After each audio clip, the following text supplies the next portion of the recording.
এই কনকনে শীতের মধ্যে সবাই যখন হাঁস খাওয়া নিয়ে ব্যস্ত হয়ে গেছো, তখন আমি কি করে নিলাম দেখো। আমি আমি রান্না করে ফেলেছি লেয়ার মুরগি। লাল লাল ঝাল ঝাল একদম ঝোল ঝোল লেয়ার মুরগি রান্না করেছি নতুন আলু দিয়ে। খেতে হয়েছে দুর্দান্ত। তো চলো দেখা যাক আমি লেয়ার মুরগিটা কিভাবে রান্না করলাম। তো আসসালামু আলাইকুম, ইজি কুক উইথ মিম কিচেনে সবাইকে স্বাগতম। আশা করি সবাই ভালো আছো। আলহামদুলিল্লাহ আমি বেশ ভালো আছি।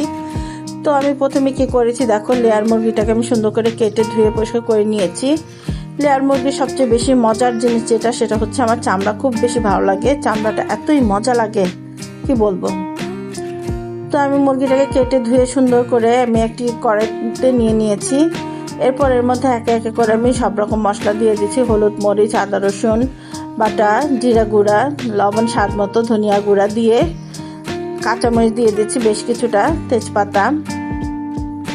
এবার পরিমাণ মতো তেল দিয়ে দিয়েছি। যেহেতু লেয়ার মুরগি এর মধ্যে প্রচুর পরিমাণ তেল ওঠে, তো আমি পরিমাণ মতোই তেলটা দিয়েছি। দিয়ে এবার খুব ভালো করে আমি আজকে হাতে মাখিয়ে রান্না করছি।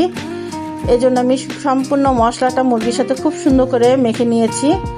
ভালো করে মেখে এবার সামান্য পরিমাণ পানি দিয়ে এটা ঢেকে চুলায় বসিয়ে দিয়েছি রান্না হওয়ার জন্য। এই দেখো বলক চলে আসছে। এবার একটু আবার ভালো করে নেড়ে চেড়ে দিব। নেড়ে চেড়ে দিয়ে এটাকে আবার ঢেকে রান্না করব। মিডিয়াম আঁচে এটাকে রান্না করতে হবে। এই মুরগিটা রান্না হতে কিন্তু খুব একটা সময় লাগে, যেহেতু একটু শক্ত শক্ত থাকে, দেশি মুরগির মতো স্বাদ খেতে এটা।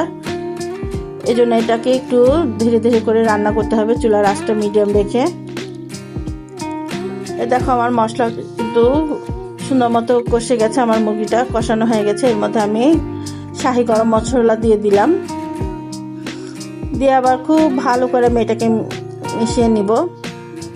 মিশিয়ে নেড়ে চেড়ে খুব সুন্দর করে নেড়ে চেড়ে দিব। এরপর আমি এর মধ্যে দিয়ে দিব কেটে ধুয়ে পরিষ্কার করে রাখা নতুন আলু। নতুন আলু দিয়ে এই তরকারিটা খেতে যে কি মজা হয়, একদম ঝোল ঝোল, খুব ভুনা হবে না, একদম ঝোল ঝোল করে রান্না করেছি। খেতে হয়েছিল খুবই মজা। এবার আবার ঢেকে কিছুক্ষণ আলুটাকে কষিয়ে নিব। এ দেখো আলুটাও আমার সুন্দর মতো কষে আসছে।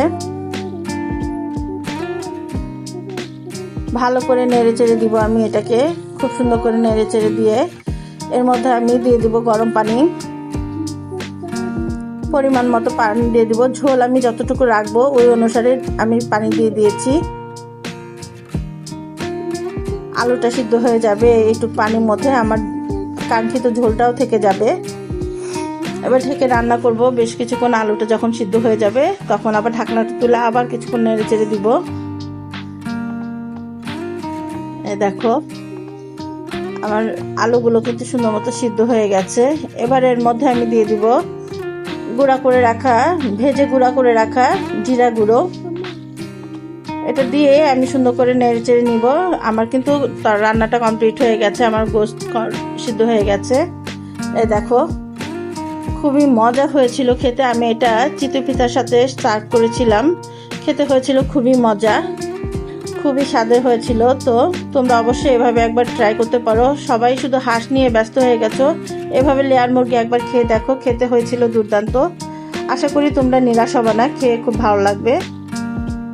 তো আমার রেসিপিগুলি যদি তোমাদের ভালো লাগে অবশ্যই আমার চ্যানেলটি সাবস্ক্রাইব করবা, লাইক কমেন্ট শেয়ার করবা, বিশেষ করে কমেন্ট করবা। তোমরা কমেন্ট করলে আমার খুব ভালো লাগে, তোমাদের কমেন্ট করতে আমার বেশ ভালো লাগে। তো দেখো এই যে আমি খুব মজা করে খেয়েছিলাম, খুবই মজা করে খেয়েছিলাম চিতই পিঠার সাথে। এটা খেতে খুবই ভালো লেগেছিল।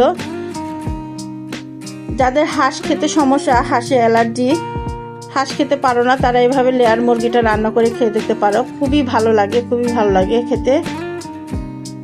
এই তরকারিটা যে শুধু চিতই পিঠা দিয়ে খেতে ভালো লাগে এমন কিন্তু নয়, এটা কিন্তু ভাত, রুটি, পরোটা যে কোনো জিনিস দিয়ে তুমি খাবা খুবই ভালো লাগে, খুবই মজা হয় খেতে।